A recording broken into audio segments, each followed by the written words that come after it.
Hello everybody, this is Toys R Us, and for this new figure unboxing and review we're going to be looking at Fans Toys 58. This is Diverge, which is a third-party company's take on a masterpiece Swerve figure. So what we're going to do in this video, we're going to have a detailed look at him in both of his modes, help you decide how you want to display him. We're going to have a look at the packaging and all of the stuff that comes with him. We will of course do some comparisons with him and his original Generation 1 self, as well as bringing in some other Fans Toys take on mini-bots and some official Takara masterpiece figures as well, just to give you an idea of how he displays with all them. So as you can see, quite a bit to get through with this video.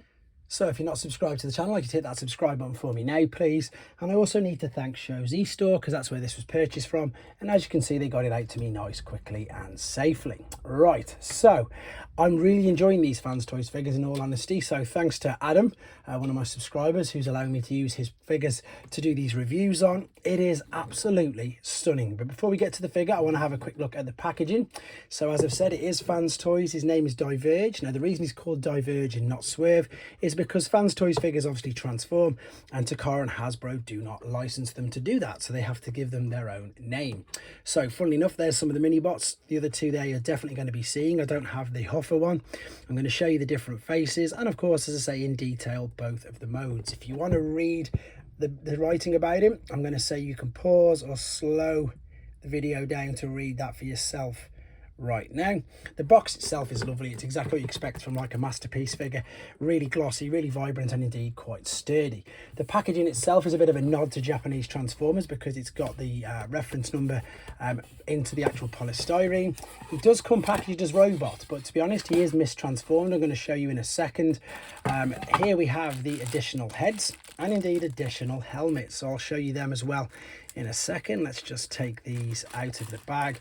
So again, you do get the sense of masterpiece quality when you're opening all this up. And then this is going to be his weapon, I would imagine, that again is nice and individually wrapped. So that looks okay. It looks quite basic. I can imagine that is, yeah, that's going to move backwards and forwards, but it's sculpted pretty well.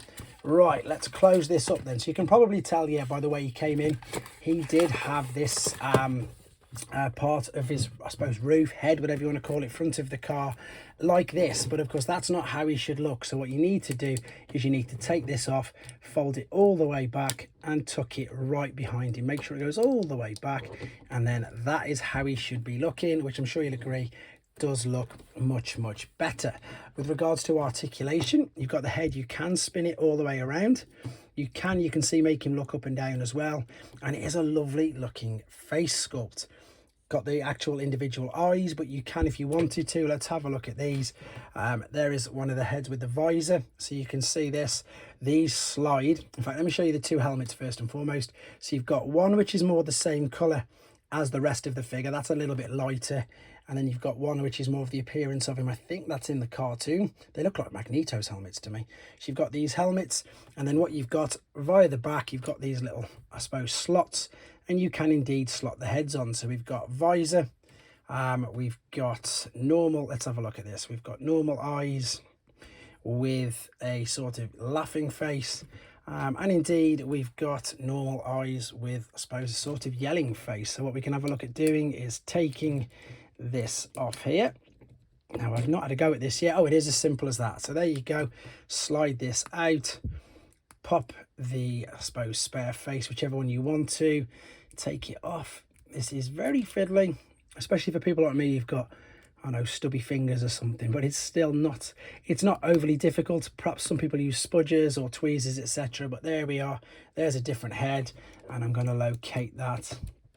There you go, no issues whatsoever. It was as simple as that. So there's the articulation. The arms will go all the way around, completely unrestricted. They'll come right out to the side. You can do the full T there. You've got, yeah, you've got waist articulation on ratchets, which that scared me then initially when I did that. You've got a swivel at the bicep. You've got the flexion. You've got wrist. Do we have wrist swivel? Yes, we've got wrist swivel as well, which is brilliant. With regards to the legs, these look like, yeah, these are hip skirts. So you can kick all the way. Oh, you've got an ab crunch as well. Look at that.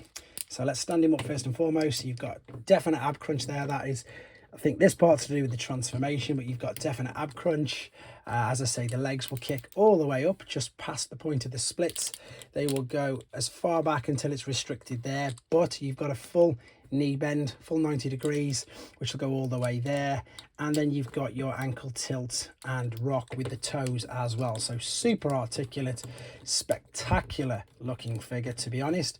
Let's see how we can attach this. Looks, I would imagine that we're just going to open up the hand, put that into position and grip around. Yep, that's absolutely fine. No issues with that whatsoever.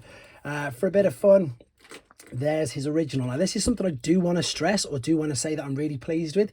This is a completely different mold to this guy. Now, usually, and of course, most companies tend to just release gears and then you'll get a Swerve from the same mold, because that's what the original figure was, obviously, just slightly retooled. But this is completely different. And again, it does look really good. Let's make some space to bring some other figures and some comparisons in. Let's have a look at that. Is the Thrilling 30 version of Swerve, which funnily enough, I suppose just to prove a point, was a redeco of their gears as well.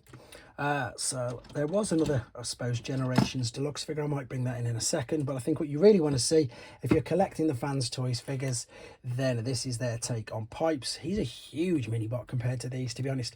I'm actually quite surprised that Gears looks to be the smallest.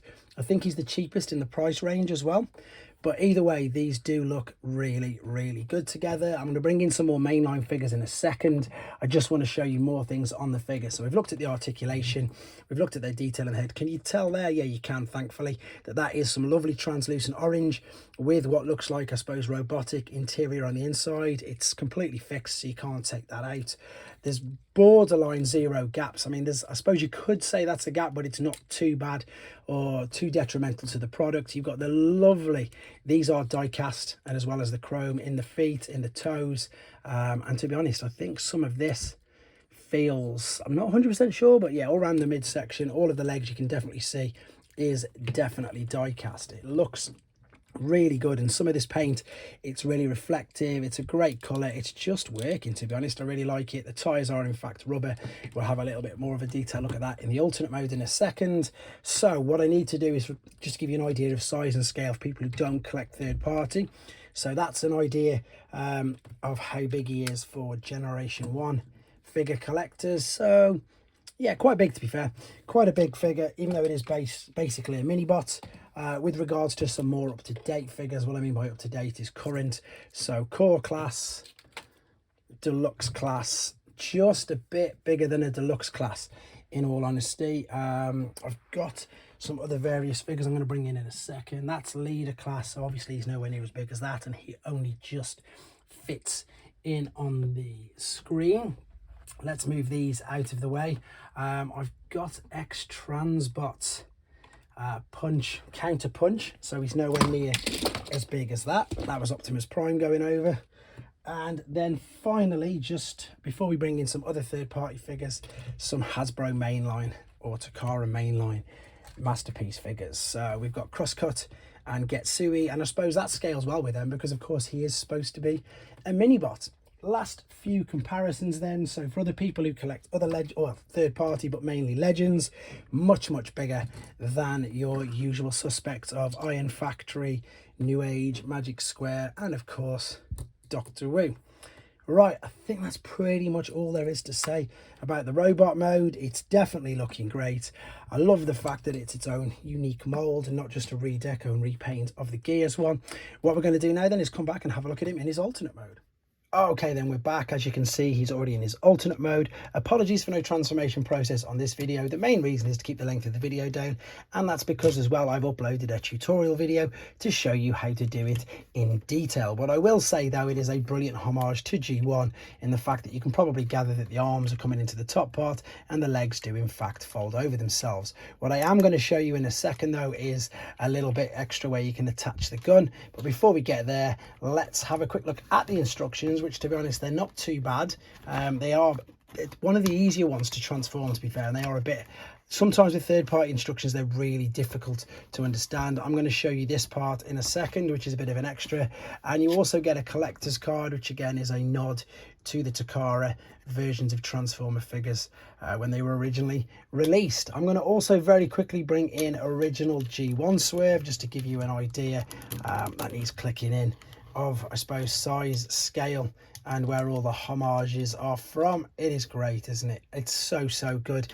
The silver's looking great, the chrome, as I say, the die cast in the wheels, rubber tires, as we've said, translucent orange windows by the look of it. I'm going to click that fully in a second. And again, the whole back of this just feels so heavy because it pretty much is all die cast. Right, what I need to show you then, if you're going to be attaching the weapon to the back, we need to separate these. Just bring these slightly out. In fact, we don't need to do much on this one. It's this side. Now when you take this, separate the legs, take this back a tiny bit, and then you can probably make out there's this little silver bit. There is a lever which comes out. So now what we can do is we can join all this back together like so. That will clip together, so you've got this metal bar there. Let's join the back piece up as well again. So just simply fold this around, tab that in there, tab them together and tab that down, and then you can see what we need to do is click together. That's really quite stiff. Now because this isn't mine, I say it's Adam's, I'm not going to bring that through just in case. What this enables you to do is you've got that little cutout there. Sometimes perhaps I don't push as hard as you actually need to, but again, I don't want to break the figures. Now look at that, that's really good. Let's bring this a little lower because it's got the second arm on it. Oh, you can lift this up and down. You can't obviously turn it either way, but it's a nice little bonus that they've got there. I also love the fact they've got the M on the front, which funnily enough they have there on the original. Of course, I'm sure that's a nod to the Mysterians toy line that never came to be. There's also blue translucent headlights, which you can see, which looks great. I know it's just a mini bar, but they've done such a good job with it. I'm so impressed. With regards to some normal figures, so there's a standard deluxe JP Jeep. It's about as big as that, to be honest.